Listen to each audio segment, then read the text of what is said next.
everybody. It's Allie, and welcome to our Y&R Chat for Sunday, December 12th, 2021. Welcome home, Chance. Make yourself comfortable. Don't feel awkward. We're all just watching you, eyeballing your every move, judging you, and talking behind your back. There's no better way to make someone feel welcomed home than by micro-analyzing them.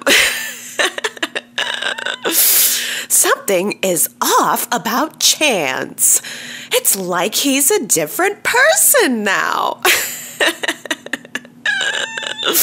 It's like he's a different person now. Oh, well, I suppose I'll throw my hat into the ring and do some micro-analyzing of my own.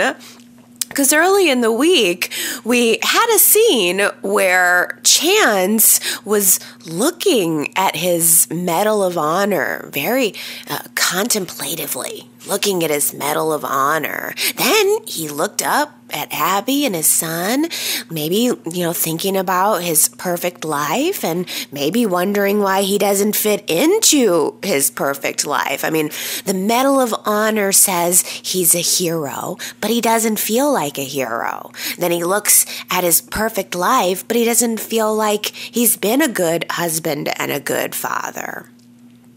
He agrees to go to that welcome home party, which was a total bust. No one died, no one got held hostage, and no one dropped through the ceiling. Boo. Boo, boo, boo. The party was just Chance being so visibly uncomfortable the whole time that all of the guests were privately commenting about it. Oh, everybody was nice to his face, but then they all scurried off to their corners to gossip about him. Real nice.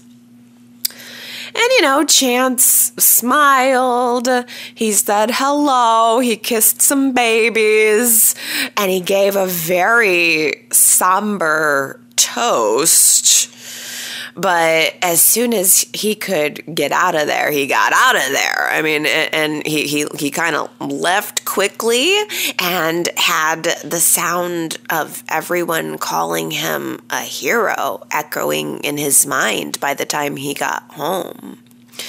Yeah, I thought that was very effective. I appreciated getting that insight into Chance's mind. And I think that maybe Chance is seeing himself the way that we, the audience, kind of see him. I mean, we're happy that he's alive, but we also all know that he's kind of a jerk for running out on Abby when they were newlyweds. He freaked out because he couldn't have kids. He found out he was not able to have kids, and he chose to, instead of facing that, throw himself into some faraway foreign mission after he told Abby that he was all done with that kind of thing. I guess Chance did all of that so that he didn't have to deal with his own emotional stuff, but now he's back and he's got to deal with all of his emotional stuff. And on top of that, he let his whole family think he was dead. And then he abandoned the mission that he did that for. So it all feels for naught, All of this, abandoning Abby, abandoning the mission, I think adds up to not a hero in Chance's mind. And frankly, Devon agrees. We all know that Devon agrees. Chance, not a hero. Devon is hiding beneath his smile, but even he cannot help himself from being worried about the environment the Dom's being raised in. And then next week we saw in the previews that Devon is questioning Chance, asking if he's really okay, possibly having an ulterior motive, possibly trying to fish for information to find out if Dominic is really okay. Well, even though the welcome home party was a bust and nothing big and damaging happened, I still am wondering if there's going to be some kind of clear and present danger that will tip Devon over the edge. Like, will there be an attempt on Chance's life or an attempt on Abby's life, or I don't know, maybe even a kidnapping of Dominic that's going to push Devon over the edge into wanting a custody battle? Or are we just going to stay in the realm of Chance's psychological drama forever? I'm not sure. Either way, I think it's interesting whether this becomes a major plot or if we're just digging into Chance's psyche. I mean, Chance's actions hurt his family. Chance hurt Abby, and he got to see some of the real evidence of that this week by watching her video diary. Now, she didn't want him to see the harder parts of her journey. I kind of wish she would, though. You know, it's obvious that Abby doesn't want to hurt him, but I think there's a conversation that needs to happen between them. I think she needs to embrace the way that his leaving made her feel, and I think they need to have a conversation about it. But for now, I was just so glad that the video diaries actually did come back into play, because all of those months of her doing the video diaries really grated my nerves into a fine dust. So I was glad that at least Chance got the chance to see them. I mean, to see what life was like for Abby and for us while he was gone. I want Chance to know what we've been through while he was gone. Now, if we could just get Nina onto a plane to Genoa City, because if I found out that my dead son was alive, heaven couldn't hold me back from being reunited with him in person.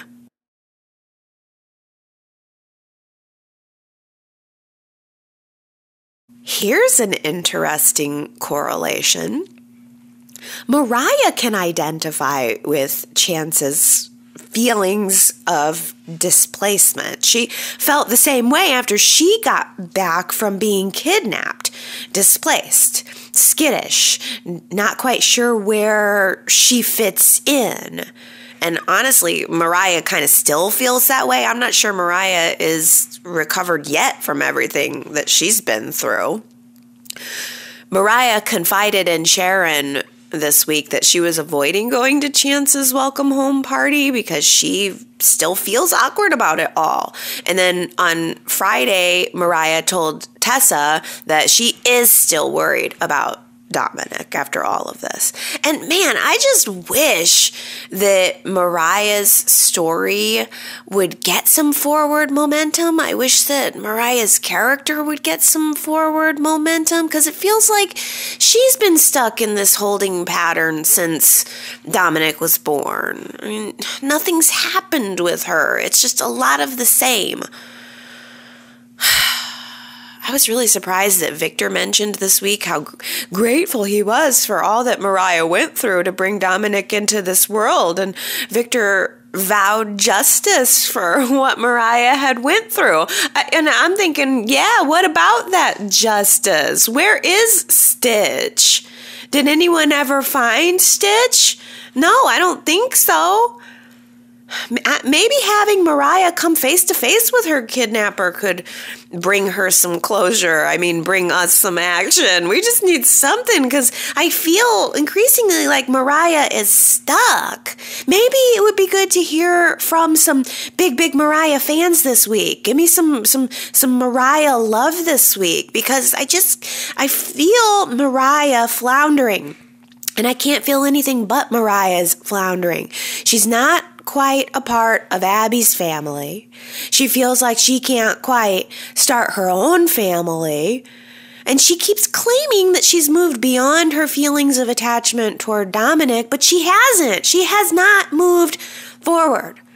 She is judgmental toward Abby, and now she's judgmental toward Chance too. Something has to give. It's just, to a viewing audience, I think it's become too repetitive.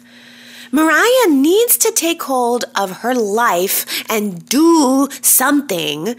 Mariah needs to do something to get what she wants before she loses what she has.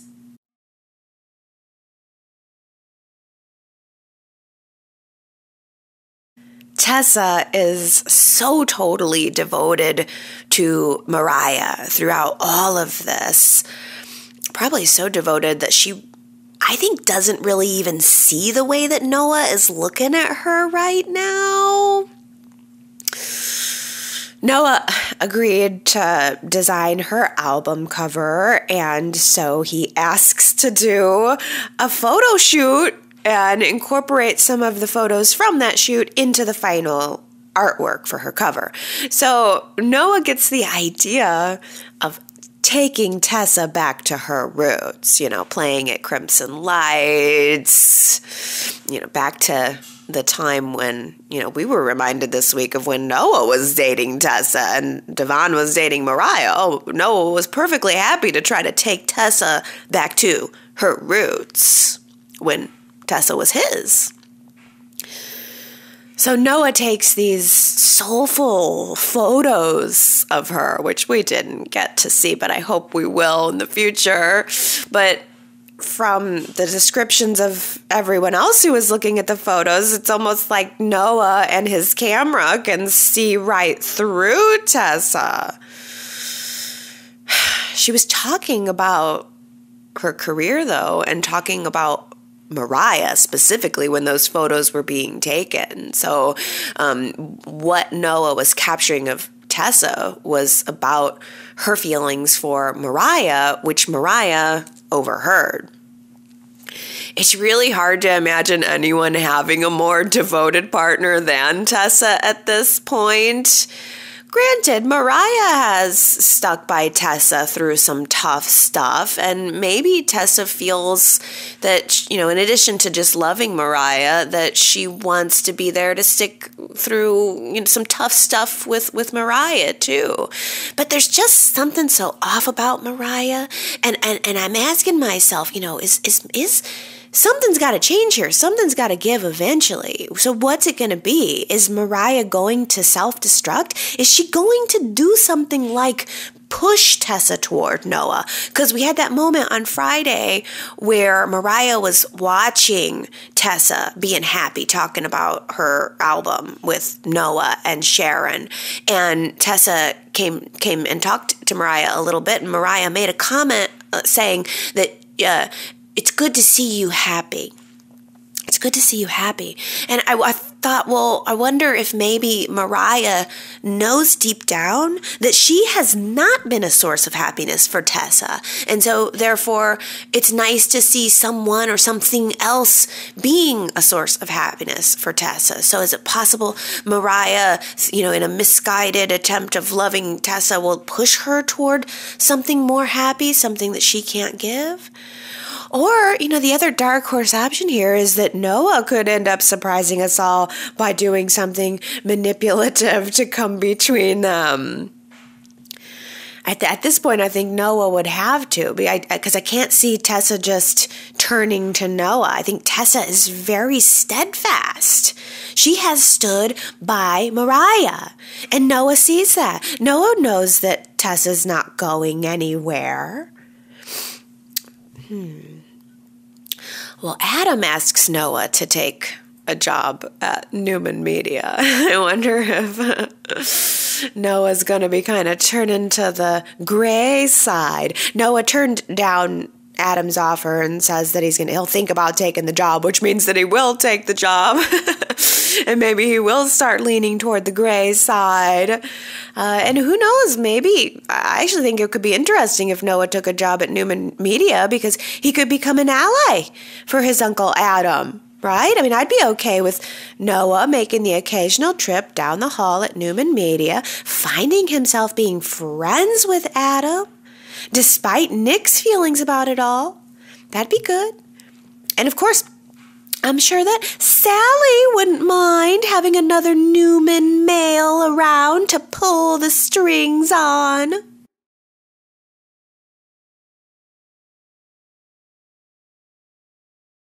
Sally had a brief but intense conversation with Billy early in the week at the bar. And she runs back to Adam to tell Adam all about how Billy is a wounded bird and she's worried about him. But Billy is wounded like a fox. Go right ahead, Sally. Let Adam think that. Let everyone think that.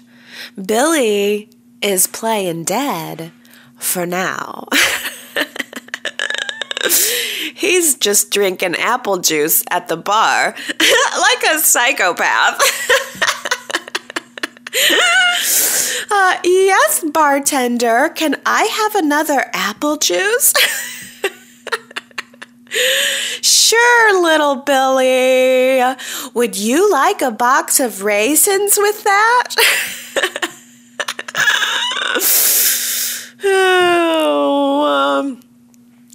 The question is, what exactly is Billy planning? Because I have no idea.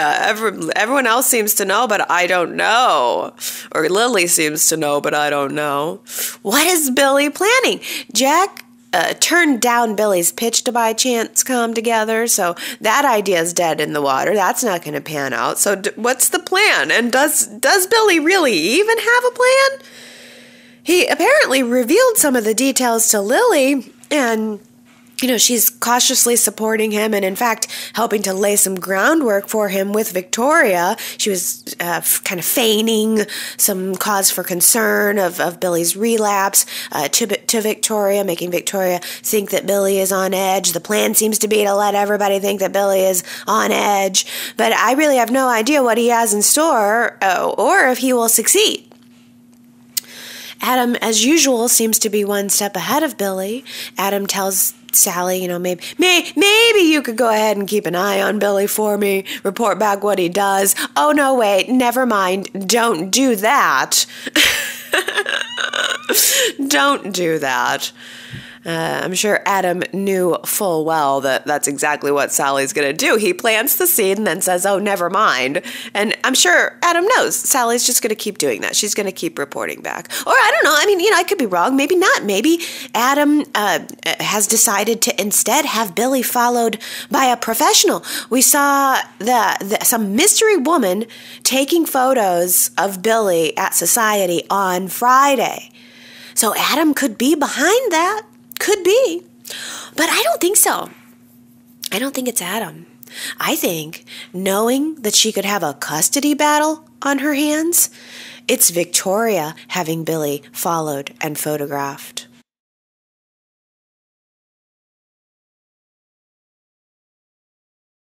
Ashland Locke is going to live after all. It's a Christmas miracle. The Peruvian treatments are working. The cancer has not spread. And Richard Berge has just signed a new 1-year contract with Y&R. Hooray!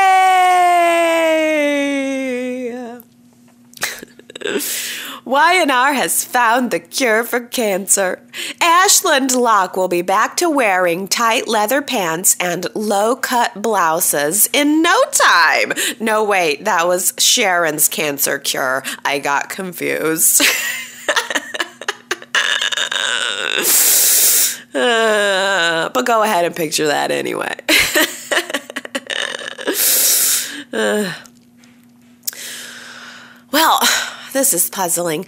Victor gave Adam and Victoria his blessing to just go ahead and battle it out over Chancecom ownership.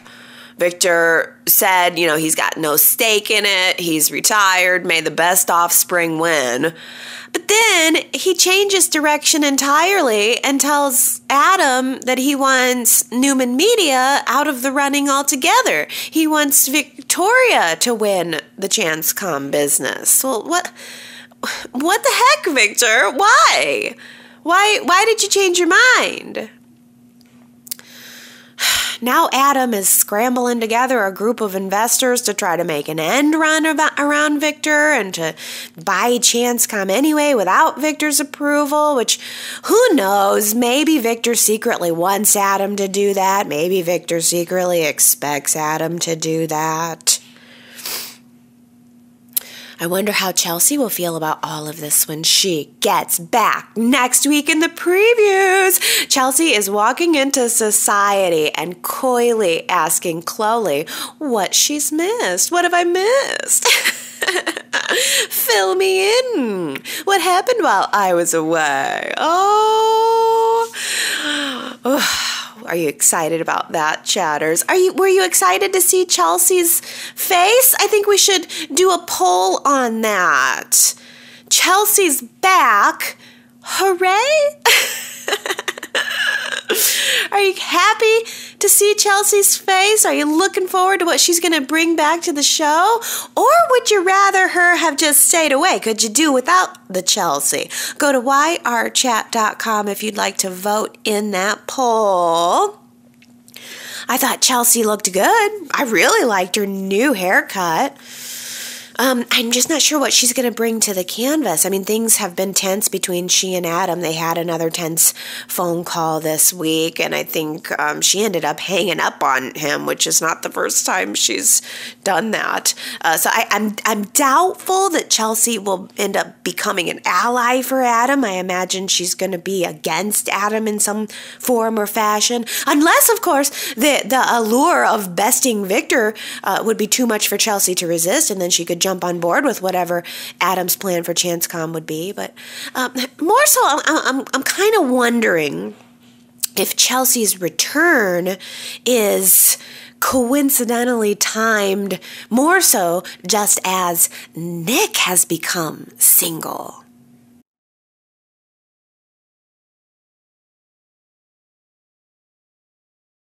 Ashland calls a meeting with Nick to clear the family air. Since Ashland's family now, he wants to clear the family air. But why should Ashland care what Nick thinks? I mean, nobody else does. Nobody else even bothered to tell Nick that Chance was alive until 5 minutes before the welcome home party. Nick was the last to know. Nikki already had that whole party planned. The hors d'oeuvres were out. The welcome home sign was up. Nikki was dressed in her sparkly mermaid outfit. I mean, everything was done before Nick even found out from Victoria that his brother-in-law wasn't dead. I don't know. I'm starting to think that maybe Phyllis was right about this Newman family. They're dysfunctional. Oh. Nick was not interested in making peace with Ashland. He thinks that Ashland is a manipulator, and he'll never change his mind about that. Nick even said he wouldn't be surprised to find out if Ashland wasn't sick at all, if he was never sick at all. Although I don't know. I mean, I know we can see that as a little bit of a seed, but I think that was just a tease from the writers. I think the ship has long sailed on Ashland Locke faking his illness and that being a twist. I feel like the writers were just messing with us there. I don't think it's going to pan out to be anything. I don't think this is a long con by Ashland, although it sure would be riveting if that turned out to be the case.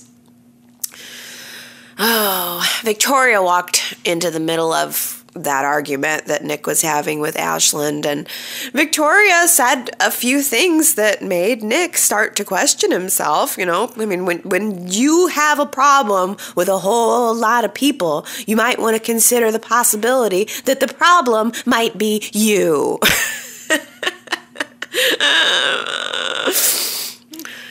You might be the problem. I mean, is Nick being pushed out of the family and out of his relationship with Phyllis, or is Nick the one doing the pushing? It's a fair question.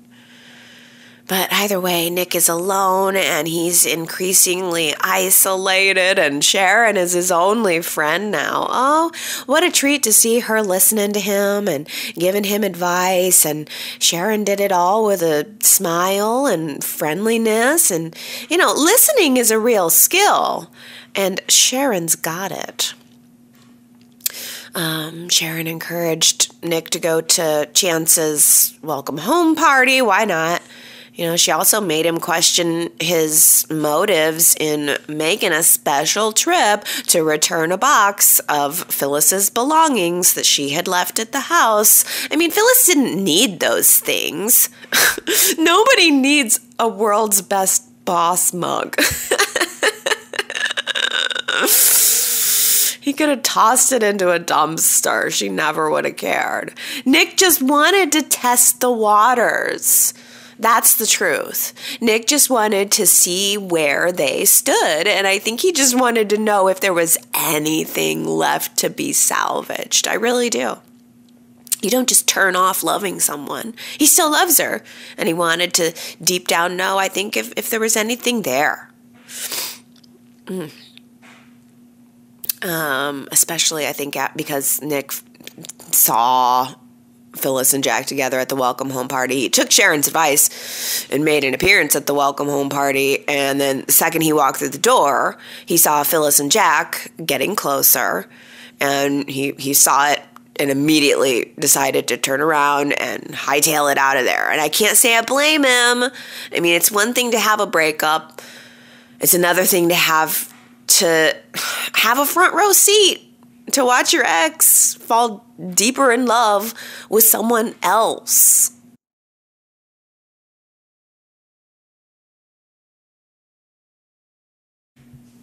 Phyllis and Jack are trying to navigate that water together. I mean, what do they do? Are they just friends? Are they more? It's not as simple as just declaring their love for one another and then living happily ever after. There's a lot of history there between Phyllis and Jack, and it's a history that should not be ignored. Jack tried clearing the air between them. Oh, he had a really great speech, a really great passionate moment. Oh my gosh, Peter Bergman is so good. And he just kind of stood there teary-eyed, kind of choking it back, but with watery eyes telling Phyllis, hey, I know that I confessed my love for you. But, I also know that it's not that easy, and I'm not looking for a relationship with you. It took a lot for me to piece my heart back together after all of that. So just because I love you doesn't mean I'm ready to dive back in blindly. I mean, if Phyllis and Jack do have a reunion, it has to be forever. It has to be, or at least for a year. We have to get at least a good solid year out of this, because Phyllis cannot break his heart again. She has to be sure of herself. And he has to be sure of her, too.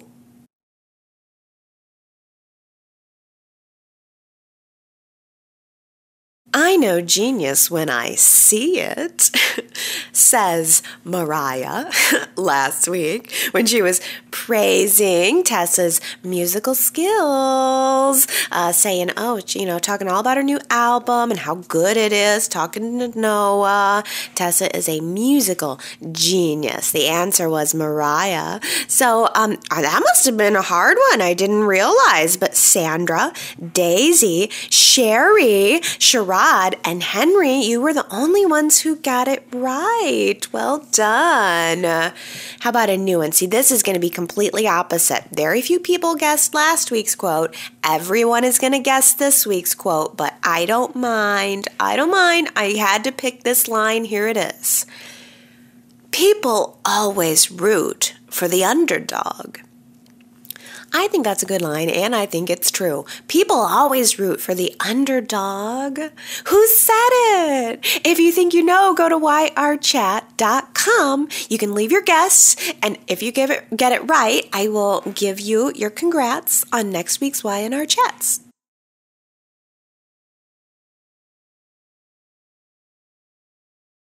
Oh, let's talk about last week's poll question.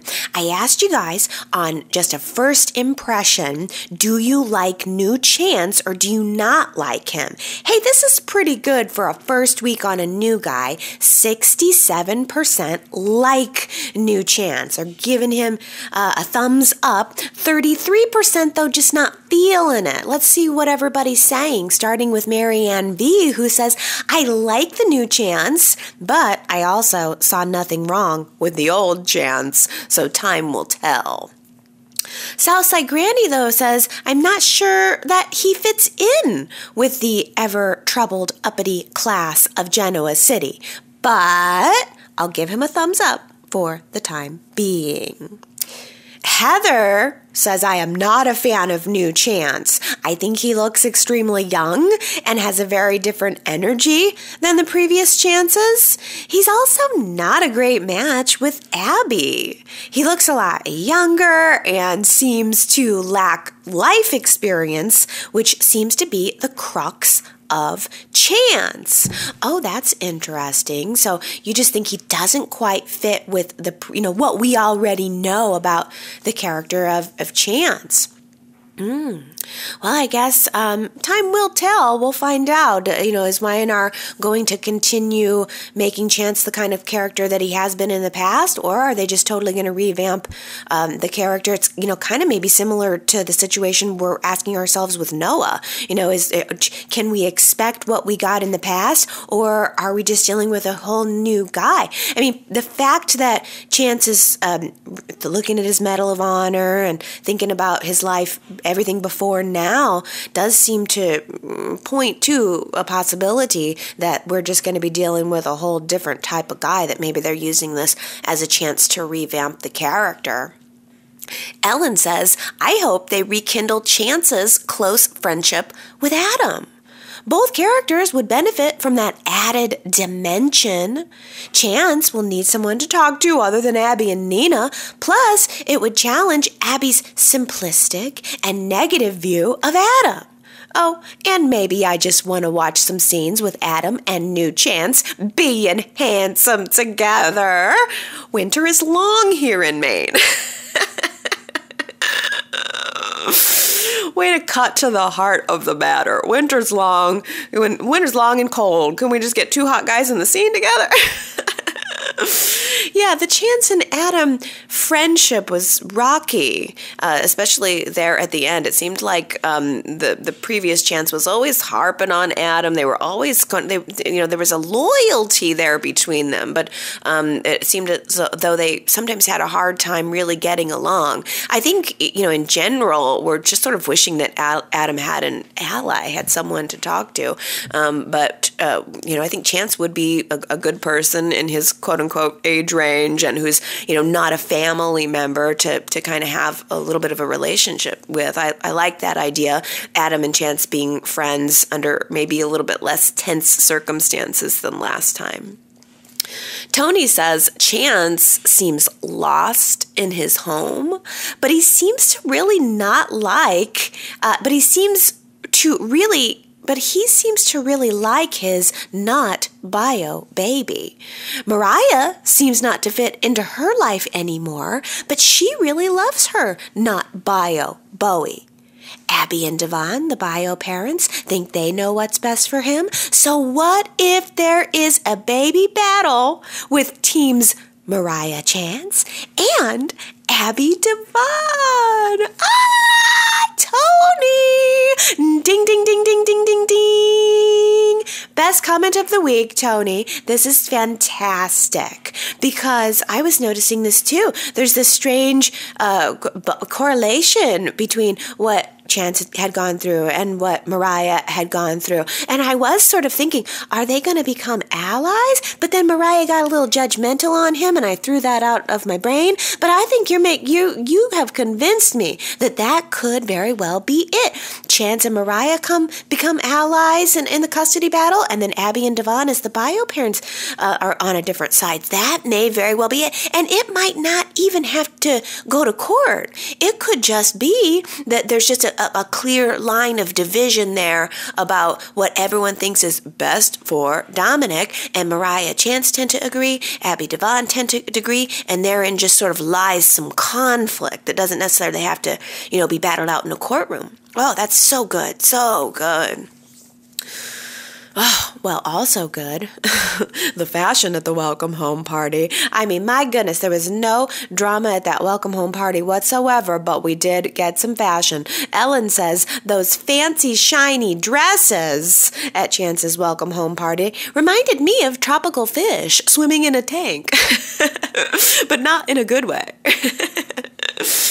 Literally everyone is wearing sequins or silk right now. That is the trend. Every single person at that party, except I think Phyllis had on brown, just solid brown, and I think Victoria might have had on a solid red. Everyone else was in sequins. And then just look around. Phyllis had on a gorgeous turquoise silk blouse this week. I saw in the previews for next week. Lily seems to be wearing a pink silk jacket. It is sequins and silk. For fall winter 2021. And honestly, I kind of love it. I do love both of them. I guess I'm sort of, girly in a way that I'm like, ooh, flashy, sparkly sequins, ooh. It reads well on screen, and especially that silk. Oh yeah.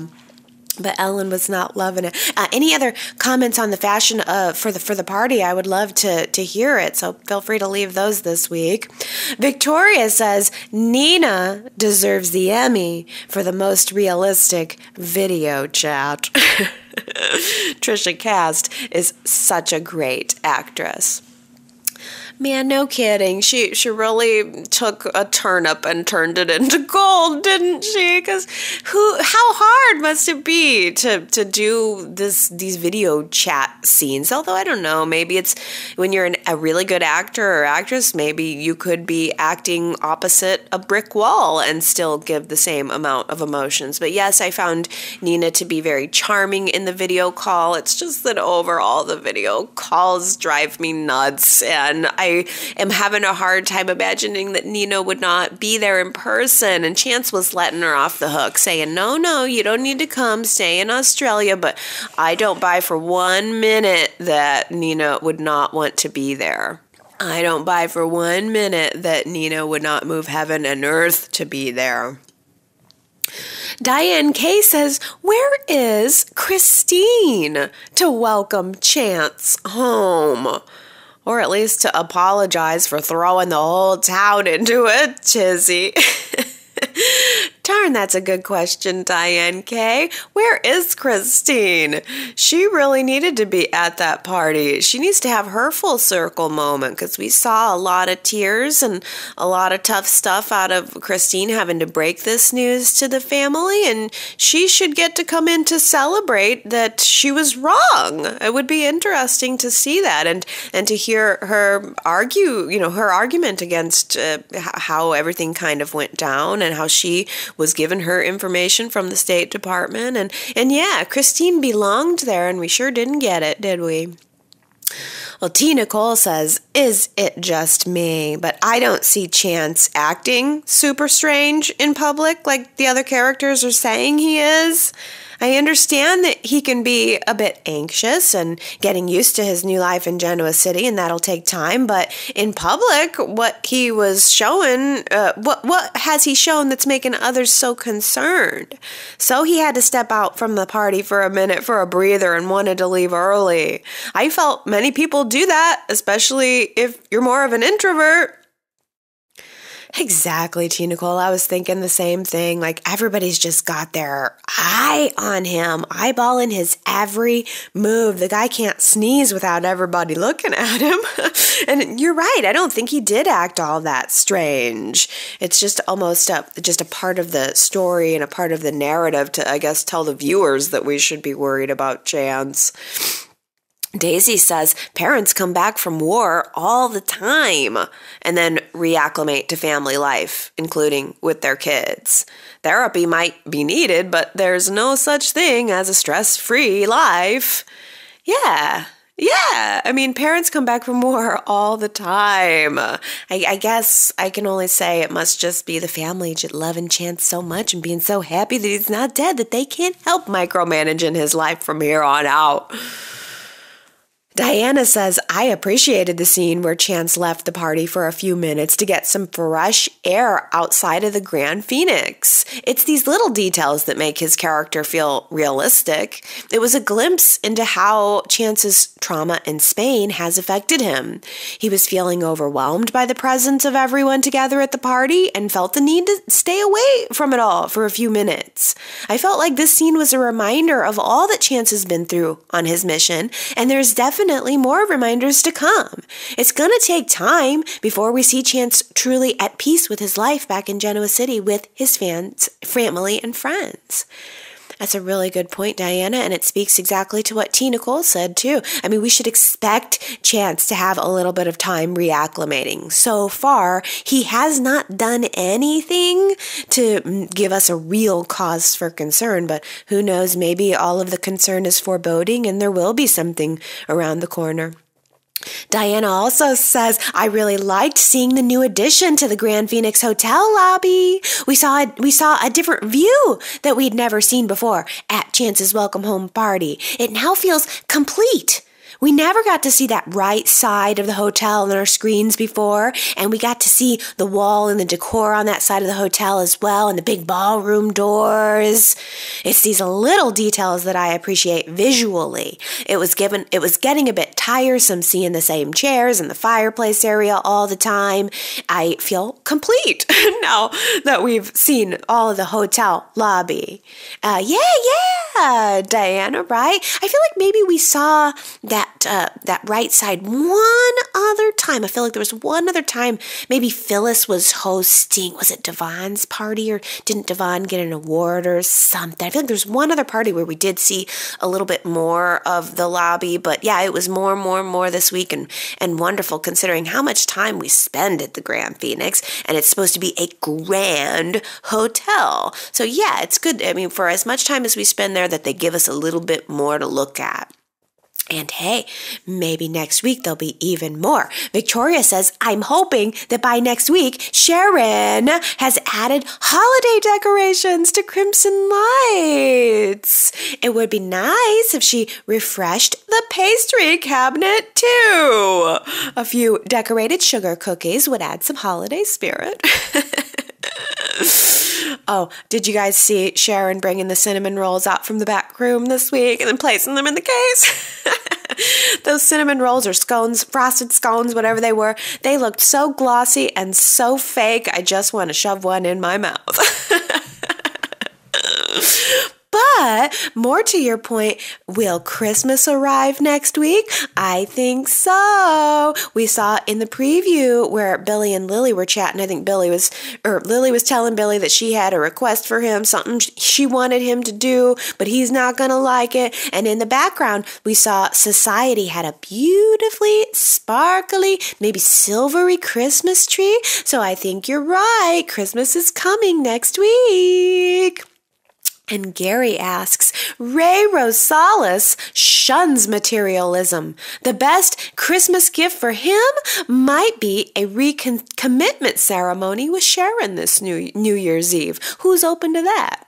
Is anybody open to that for a Ray Rosales Christmas gift? A recommitment ceremony this New Year's Eve? I think no one probably is open to that. It seems absolutely no one wants Sharon and Ray together, and yet they still persist. Although I like Sharon Sharon and Ray a lot, and I thought it was cute that Sharon was trying to think of what the perfect gift for Ray would be, and she was trying to sniff around to find out about a book he had recently read and what was the title, and maybe she could get him more books in that series. You know, guys are notoriously difficult to buy for, I think. I find it harder to buy Christmas gifts for men than for women. It's like women just love everything. It's so easy to get a woman something that would make her smile, you know? And guys, on the other hand, it's just so hard. So I kind of identified with Sharon having a hard time coming up with a gift and Ray busting her out on it a little bit. It was fun. Oh, I can't wait to get some Christmas spirit on the show for the next couple of weeks. That's coming and it's going to be good. Well, Victoria says, more evidence today that Nick and Sharon need to be put back together. Nick is able to talk to Sharon easily.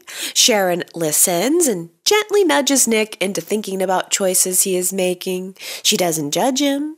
Nick can be a bit much with his self-righteousness, but Sharon has gained enough confidence to keep herself balanced. However, the main reason is their chemistry. His smile is more sincere, and she crinkles her brow with Nick when she smiles. Oh, yeah. I know, I really enjoyed the Nick and Sharon this week too, and I think they do have chemistry. That is the main reason. It's just this unidentifiable thing. They just share it. And it just, when Sharon and Nick are in a scene together, it's magic. But I'm wondering if the writers are trying to play it more as friendship and are planning to pair Nick with Chelsea.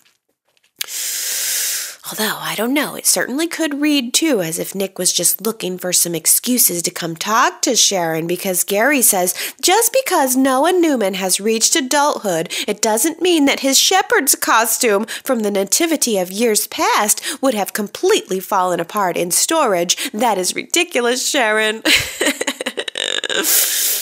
Maybe it is a signal that Nick and Sharon are destined to get back together soon, because in a way, time just goes by in the blink of an eye, and maybe in Nick's mind he's thinking, oh yeah, it was just yesterday that Noah was wearing that shepherd's costume. I'm sure Sharon still has that stashed away, and yet, you know, you look up and, oh, it's actually been 20 years. No, of course that costume's not still hanging around, but maybe in Nick's mind it was just a blink of an eye ago that he and Sharon were together and kids and in love. Maybe there'll be another kind of Christmas romance this holiday season, which I think could be interesting to see a Sharon, Ray, Nick triangle because Nick and Ray are friends. You know, I mean, they get along. It wouldn't be the same dynamic as when it was Sharon, Ray, Adam. I think having the fact that Nick and Ray get along really well together might make it even more naughty and even more fun if Nick and Sharon were to hook up this Christmas season. Superplex says, boy, we haven't seen Esther in a long time. Yeah, Superplex, when was the last time we even saw Esther? I can't even remember. When would it have been? But we did get a Christmas visit from Esther this week. Will there be more? I don't know. I kept thinking that Ashley and Jill, they were only going to be sticking around for a couple episodes, and then here they were, sticking around for a week or more. So maybe we're going to see Esther again. I think that would be nice. I enjoyed their little the conversation with Esther and Sharon very much. I have even an increased appreciation of Esther coming out of the COVID classics. I now can't help thinking of her doing her little dance at one of the masquerade parties, one of the balls that Catherine threw. And yeah, I enjoyed seeing Esther's face, and that's a nice little bit of a nostalgia for the holidays too. Well, Sherrod says, I noticed that Tessa's smile dropped for a second when she saw how Noah was looking at her and Mariah when they walked into the coffee house. I'm wondering if she's picking up on a vibe that Noah may want to be more than just friends. And the way that he was looking at them when Tessa went over to kiss Mariah, not good, man, not good. I also thought it was a strange exposition to have Mariah leave the room and then have Tessa go after her to give her the kiss. It would have played better if Mariah initiated the kiss to Tessa, since she was the one leaving the room. It was like the director forgot for a minute that a kiss was supposed to go there. I noticed that too. It was weird. It was like Mariah said goodbye, and then she went off to the side of the room and just watched them together. And then Tessa turned around and was like, "Oh, hey, Mariah, how's it going?" And then gave her a kiss. But Mariah had already said goodbye. She should have been gone by that point. Nobody thought that was weird.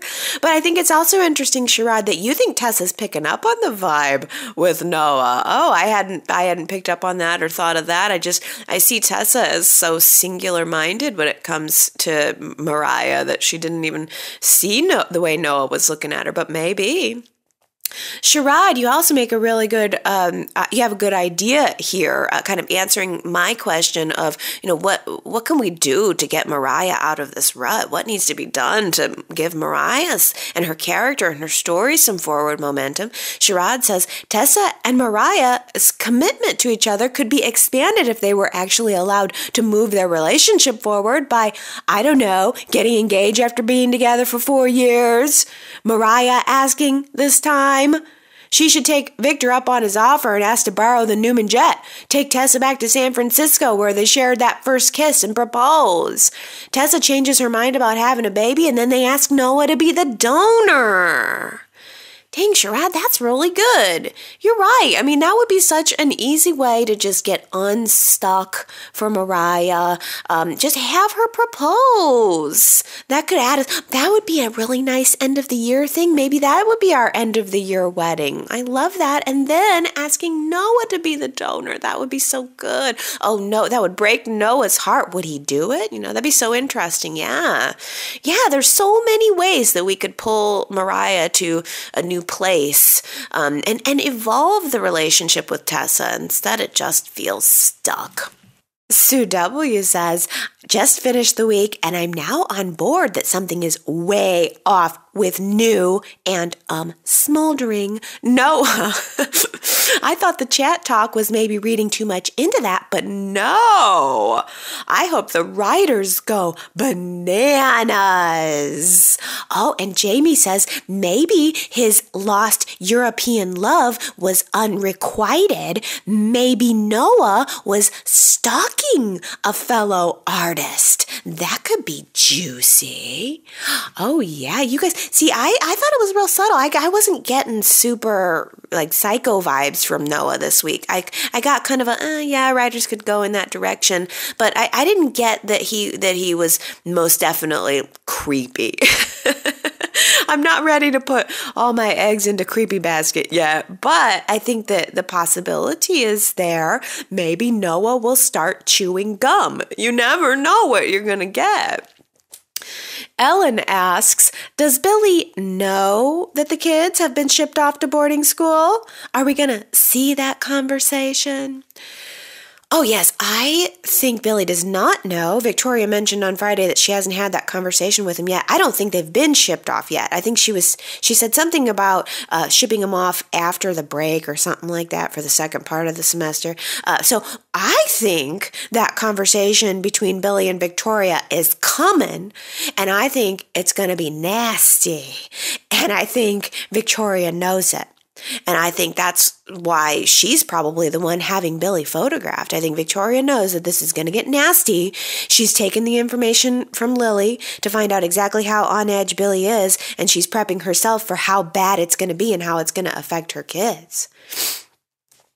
Well, Daisy says Billy, the manipulator, pretends to go off the wagon. Adam, the manipulator, pretends to be mad when he doesn't get his way. And both are using Sally to get her to help them so they can best the other one. With all Billy and Adam's talk of who injured who the most, I wonder if Sally will be the one to get hurt this time. Sally sure is right in between those two guys, isn't she, Daisy? And she has got to play some kind of role. Otherwise, this is just the writers not knowing what to do with Sally. I'd like to believe that there's a plan here. Sally is going to be pivotal in whatever happens. I guess we just have to sit back and find out whatever that's going to be. Victoria says it was nice to see the softer side of Billy today. He was thoughtful and supportive when he talked to Lily about her concerns of being a CEO at Chancellor. Lily's concerns about her work experience and the level of management are valid. She's never taken a job with such intricate dynamics. I'm hoping Lily is a quick learner and Billy finds something that he can throw his passions into other than revenge. And Leslie says, I am thrilled to see the writers address the fact that Lily was, on the surface, not ready to be the CEO of Chancellor Industries. I've been in a similar position in my professional life and felt exactly the same as Lily did this week. Exactly the same. These situations do happen. Yeah, and I bet right now, Leslie, a lot of people feel that way, very in over their heads. I mean, there's a lot more being asked of people professionally right now. And I think Lily's position in feeling overwhelmed was very identifiable. Ellen says Lily did not earn this, though, and is not qualified. But of all the people who have worked at Chancellor Industries for decades in management, they're going to have to prop her up until she catches on or not. Yeah, I mean, also, Ellen, in reality, you're right. There would be a lot of people underneath that CEO position who would be picking up slack before Lily gets up and running, if she does get up and running. Those are sort of the little people behind the scenes, right, that we never see. All of the grunt workers at these companies, we never see the people in the mailroom. We never see the people in maintenance or in sanitation. I mean, there's all these people going on, all these things going on just beneath the surface that we never see. We only see the glamorous CEOs and the paltry COOs. COO, ugh. He's just a COO? What a loser. Well, Herman says, people are talking about how Lily's not qualified and even the character doubts her abilities, but I think she's a much better choice than Billy. Also, if Jill is there to groom her and support her, and then she can lean on Devon, because we all know she can't rely on Billy, then she will do a good job. Lily is smart and level-headed, and it's clear that Billy is none of those things. Also, when we look at where Jill came from, her rise into the corporate world, we can understand why she feels Lily can do the job. Yeah, I mean, I feel confident in Lily. At the same time, though, it's tough. There's a lot of things you either know or you don't know, and learning on the fly can be really hard. It's a challenge, and I do agree that it's nice to see Lily being up for the challenge, and I thought it was nice to see Billy being there for Lily and making sure to support her. Of course, he very quickly shifts back over to his mission and his life, because he's got his plan and his new career of revenge making to get busy with too. Everybody has their priorities. But Ellen says, can we get some real plot development with Newman Locke? Didn't Ashland want to build a twin tower in downtown Genoa City? Will Ashland and Victoria start wrestling over control of the company or something? Yeah, Ellen, yes. We need something to go on there at Newman Locke. Honestly, I really want Newman Locke to just go back to being Newman Enterprises, so I would be happy to have a battle royale between Ashland and Victoria to get it. I need to go back to Newman Enterprises. In fact, I'm going to decide right here and now. I'm just going to stop calling it Newman Locke. Newman Locke can just go away. It now is back to being, I officially declare, it's back to Newman Enterprises. Also, on a side note, Newman Media and Chancecom can also both go away. I would like to see Newman Enterprises versus Chancellor Industries for the corporate drama. Then I would also like to see Jabot. Oh yeah, remember Jabot? versus Fenmore's for some fashion and fun. I mean, when was the last freaking time we saw Jabot? Not since Kyle. But remember the lobby we used to have where, Kyle and Summer would come up the elevator and there was the perfume bottles in the lobby. Of course, we didn't even get a whole lot of that toward the end of Jabot. All we saw was the conference room at Jabot. But remember the lobby with the elevator and the perfume bottles, and that felt very historical. And I liked that setting where Gloria's, the reception desk used to be, and we had the big window into the main Jabot office. We don't have nothing at Jabot anymore. Why not bring back Jabot, which I think died when Kyle and Summer left, but bring back Jabot and then also bring on Fenmore's. I don't remember really ever having much of a sense of Fenmore's other than the storefront when they had the storefront. But I think that would really work, don't you think, for jazzing up the companies? Let Newman Enterprises and Chancellor Industries battle it out for that corporate serious drama, but then do something fun with Jabot and Fenmore's and create some kind of fashion stories around that. I don't care for Newman Media. I don't care for Chancecom. I never have. I just think I don't care for the media companies. I watch Y&R for an escape and to feed my fantasy. I don't care about the media.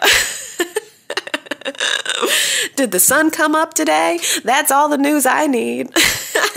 I don't need the latest gossip around town.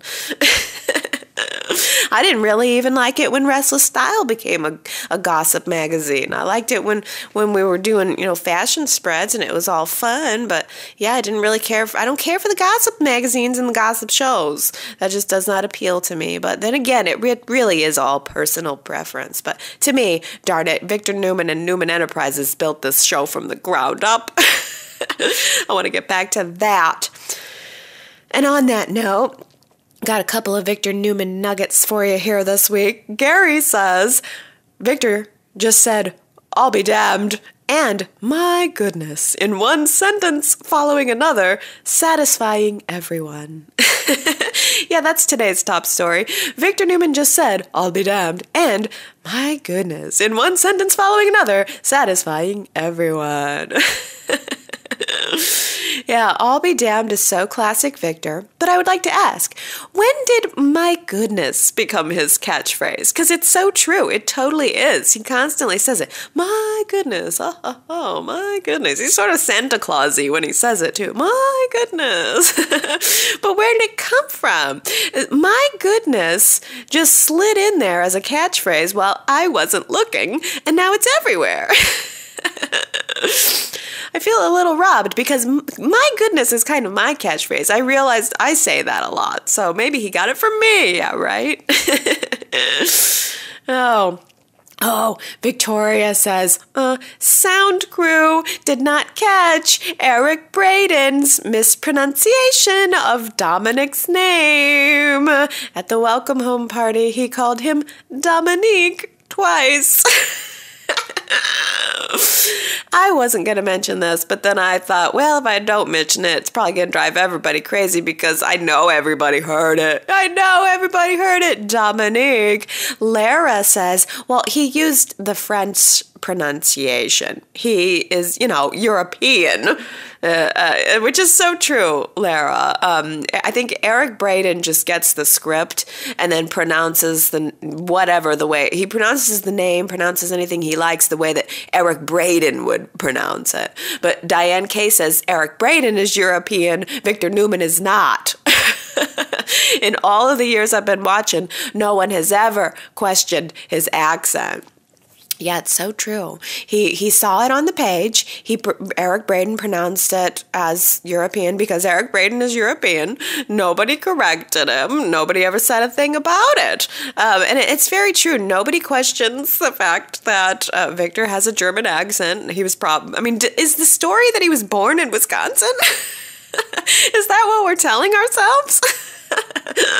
Victor Newman, Wisconsin, born and raised. But yeah, I knew that everybody was going to catch that with Dominic's name. Dominique. Oh my goodness. Doesn't Victor Newman know that Dominic is from New Jersey? Same place as Bobby DeFranco. Oh!